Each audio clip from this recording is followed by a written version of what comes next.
ఈ మధ్య ఓపీలో ఒక 2 రోజుల గ్యాప్ లో ఇద్దరు పేషెంట్స్ ని చూశాను. ఫస్ట్ వచ్చిన పేషెంట్ 60 years అట్లా ఏజ్ ఉంటే మన దగ్గరికి వచ్చినప్పుడు మల్టీ ఆర్గన్ ఫెయిల్యూర్ లాగా వచ్చారు. స్టార్ట్ అవటం అయితే రెస్పిరేటరీ కంప్లైంట్, జ్వరము, జలుబు, దగ్గు, ఆయాసంతో స్టార్ట్ అయ్యి మన హాస్పిటల్కి వచ్చేపాటికి యూరిన్ అవుట్పుట్ తగ్గటము, బీపీ మెయింటైన్ అవ్వకపోవడం, multi organ failure, septic shock లాగా ప్రెజెంట్ అయ్యారు. ఈయన వచ్చి నెక్స్ట్ రోజే ఇంకో పేషెంట్ వచ్చారు.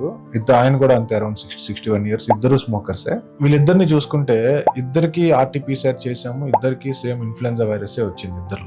కొంతమంది ARDS ఇట్లా ప్రెసెంట్ అవుతూ ఉంటారు, సెకండరీ ఇన్ఫెక్షన్స్ తో, బ్యాక్టీరియల్ ఇన్ఫెక్షన్స్ తో ప్రెసెంట్ అవుతూ ఉంటారు. కొంతమంది మైల్డ్ ఇన్ఫెక్షన్స్ తోనే ఉంటారు. ఫస్ట్ సిక్ గా ప్రెసెంట్ అయిన పేషెంట్ అంతవరకు ఏం వ్యాక్సిన్స్ తీసుకోలేదు. రెండో రోజు వచ్చి మైల్డ్ డిసీజ్ తో ఇంటికి వెళ్ళిపోయిన పేషెంట్ వచ్చేసి మన దగ్గరే వైరల్ వ్యాక్సిన్ తీసుకున్నారు, బ్యాక్టీరియల్ వ్యాక్సినేషన్, న్యూమోకోకల్ వ్యాక్సిన్ కూడా తీసుకున్నారు. సో ప్రాబబ్లీ ఈ వ్యాక్సిన్ ఆయన కాపాడిందా సివియర్ అవ్వకుండా డిసీజ్?